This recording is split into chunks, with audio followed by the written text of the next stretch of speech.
Je m'appelle Cathy.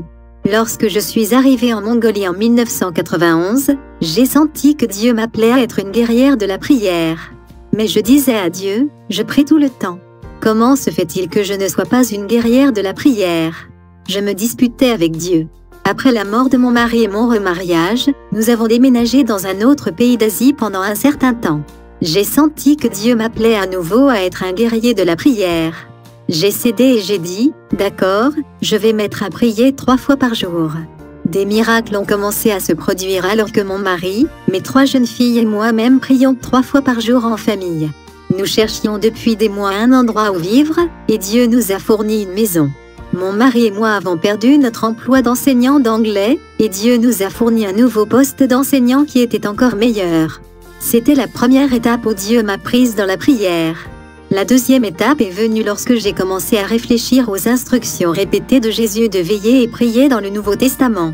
Je n'étais pas sûre de ce qu'il voulait dire. J'ai cherché dans les écrits d'Ellen White des passages sur la veille et la prière, et je les ai condensés en un seul document. J'ai appris que veiller signifie que nous sommes censés surveiller nos émotions, surveiller nos paroles, et surveiller si nous avons une attitude indifférente. Chaque fois que mes filles ont eu des difficultés au début de leur adolescence, je leur ai demandé, avez-vous regardé et prié? En général, elles reconnaissaient qu'elles ne l'avaient pas fait.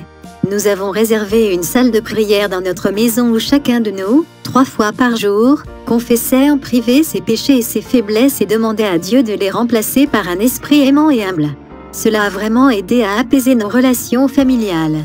Après avoir lu que le pionnier de l'Église William Millet parcourait la Bible un verset à la fois, j'ai décidé d'essayer moi aussi. C'était passionnant de comparer chaque verset avec l'original hébreu ou grec. Actuellement, j'essaie d'améliorer ma langue mongole à travers la Bible. Avec un cahier à portée de main, je lis un verset en anglais, puis en mongol. C'est un processus très lent, mais j'essaie de lire un chapitre par jour.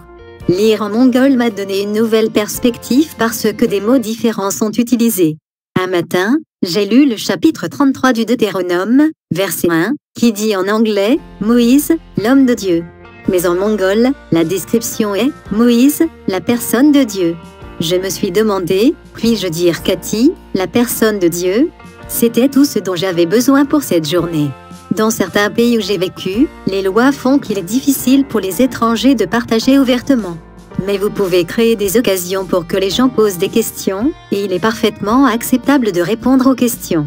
Lorsque j'étais professeur d'anglais, je vérifiais l'assiduité des élèves en leur demandant d'écrire quelque chose sur une feuille de papier. Je prenais le temps de répondre à chaque note. Certains élèves m'ont ouvert leur cœur. Souvent, il s'agit simplement d'être amical et d'inviter les gens chez soi. Les gens ouvrent leur cœur dans les conversations en tête à tête. C'est pourquoi je veux améliorer mon mongol. Ma prière quotidienne fait écho aux paroles de Saul lorsqu'il a vu Jésus sur le chemin de Damas. Il a dit, « Seigneur, que veux-tu que je fasse ?» Dieu révèle sa volonté lorsque nous demandons, « Que voudrais-tu que nous fassions dans chaque situation, chaque jour ?»